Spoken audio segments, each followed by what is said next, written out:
안녕하세요. 한국건설산업연구원 경제금융연구실 부연구위원 이태희입니다. 이번 시간에 저는 지난 8월 4일 발표된 부동산 공급 대책의 주요 내용을 설명드리고, 특히 이번 공급 대책 중에서 가장 많은 물량을 차지하고 있는 정비사업과 관련한 부분의 효과 전망에 대해서 말씀드려 보겠습니다. 이번 공급 대책을 한마디로 요약하면 개발 가능한 모든 국공유지를 긁어모으고, 여기에 더해 부동산 시장 불안을 야기하거나 과도한 개발 이익을 제공하지 않는 선에서 민간 개발 사업을 활성화시켜 13만 2천 호의 주택을 추가적으로 공급하겠다입니다.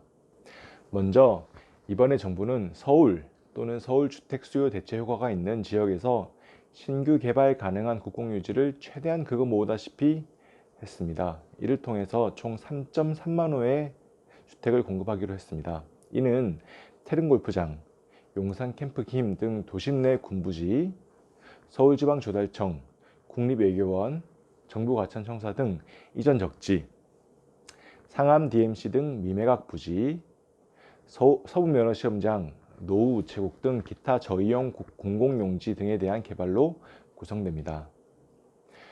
두 번째로 정부는 3기 신도시, 용산개발 등 기발표된 개발사업 용적률을 높여 2만 가구를 추가 공급할 계획이라고 밝혔습니다. 세 번째로 공공참여형 고밀 재건축 사업 도입, 공공재개발 사업 확대 시행을 통해 7만 가구 이상을 공급할 계획임을 밝혔습니다. 이는 이번에 발표된 총 13만 2천 호 중 절반 이상을 차지할 만큼 가장 많은 물량이 창출되는 부분인데요. 따라서 뒤에서 자세히 살펴볼 수 있도록 하겠습니다. 마지막으로는 노후 공공임대 재정비, 유휴공간 용도 전환 등을 통해 5천 호 이상을 공급할 계획입니다. 앞에서 간략하게 설명드렸듯 정부는 이번 공급 대책에서 절반 이상인 7만 호 이상을 정비사업을 통해 공급할 계획임을 밝혔습니다. 이는 다시 공공참여형 고밀 재건축을 통한 5만 호, 공공재개발 사업 가능 범위 확대를 통한 2만 호로 구성이 됩니다. 공공참여형 고밀 재건축은 이번에 신규 도입된 사업 모델로, 먼저 첫 번째, 소유자의 3분의 2 이상 동의 시 LH, SH 등 공기업이 공동사업 시행자로 참여하고, 두 번째, 이 경우 용적률, 층수 등의 도시계 규제 완화를 통해서 주택을 기존 세대수의 2배가량 공급하며, 세 번째, 개발이익 대부분을 기부채납으로 환수하는 방식으로 추진할 계획입니다. 홍남기 부총리에 따르면 개발이익의 90%가량을 환수할 계획이라고 밝혔습니다.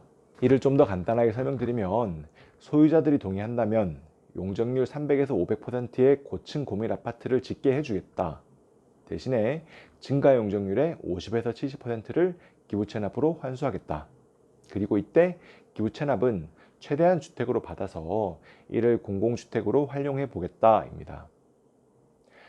공공재개발 사업은 기존 5.6 대책에서 발표된 내용에서 사업 가능 범위를 확장한 것입니다. 5.6 대책에서는 정비구역으로 지정된 곳만 해당된다고 했었는데요. 이를 정비 예정구역과 정비 해제구역에서도 추진할 수 있도록 한 것입니다. 공공재개발 사업은 공공재건축과 유사하게 LH, SH공사가 사업에 참여해서 용적률 상향, 기부채납 완화, 확정수익 보장, 저소득층 분담금 대납, 중도금 및 이주비 지원, 민간주택 분양가 상한제 제외 등 다양한 혜택을 제공합니다. 여기에 대한 반대급부로 조합원 물량을 제외한 공급 물량의 50% 이상을 공적 임대로 공급하는 방식으로 추진됩니다. 방금 설명드렸듯 공공재개발은 공공재건축보다 실질적으로 더 많은 혜택이 제공되는 것을 알 수 있습니다. 중도금, 이주비 등 각종 금전적 지원이나 분양가 상한제 제외 같은 혜택은 공공재건축에는 제공되지 않습니다.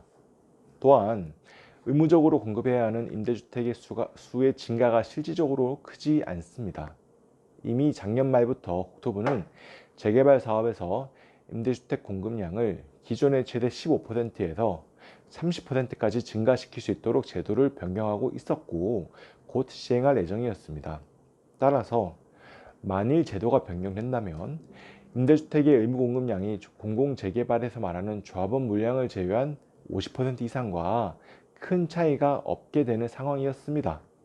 그 결과 조합 입장에서는 인센티브에 대한 반대급부로 제공해야 하는 임대주택 공급 부담이 실질적으로는 크지 않을 것으로 보입니다. 근본 발표된 대책에서 공공참여 정비사업을 통한 주택 공급 효과 전망을 정리해서 말씀드리자면, 공공재건축 사업의 경우에 충분한 인센티브가 없어 주요 입지 단지에서의 참여는 매우 제한적일 것으로 예상됩니다. 용적률과 층수 상향을 통한 사업 과정에서 어느 정도 금전적인 혜택이 있을 것으로는 보입니다. 하지만 그 금액이 크지 않을 뿐더러 고밀 개발로 인한 주환경 저하, 소셜믹스에 대한 거부감으로 인해 오히려 사업 종료 후에 주택 가격이 하락할 가능성도 있습니다.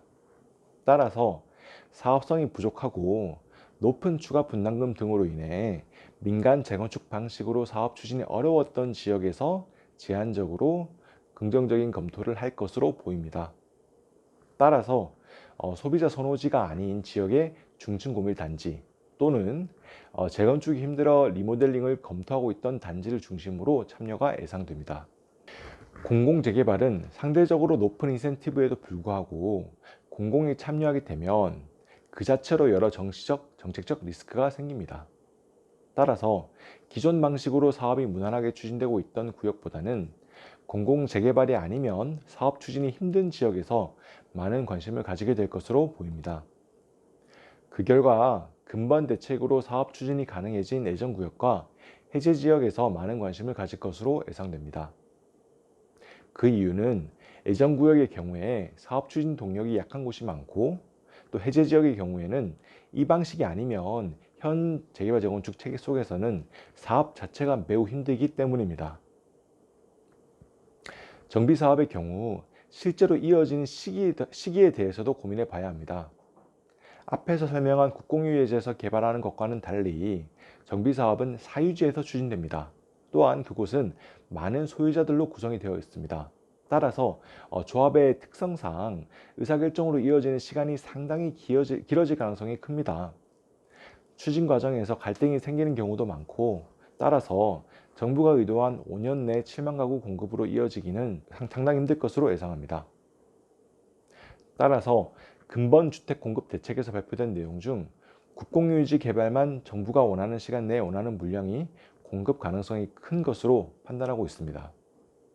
정비 사업의 경우에는 원하는 지역, 원하는 시기, 원하는 만큼의 물량이 공급되기는 힘들 것으로 판단하고 있습니다. 감사합니다.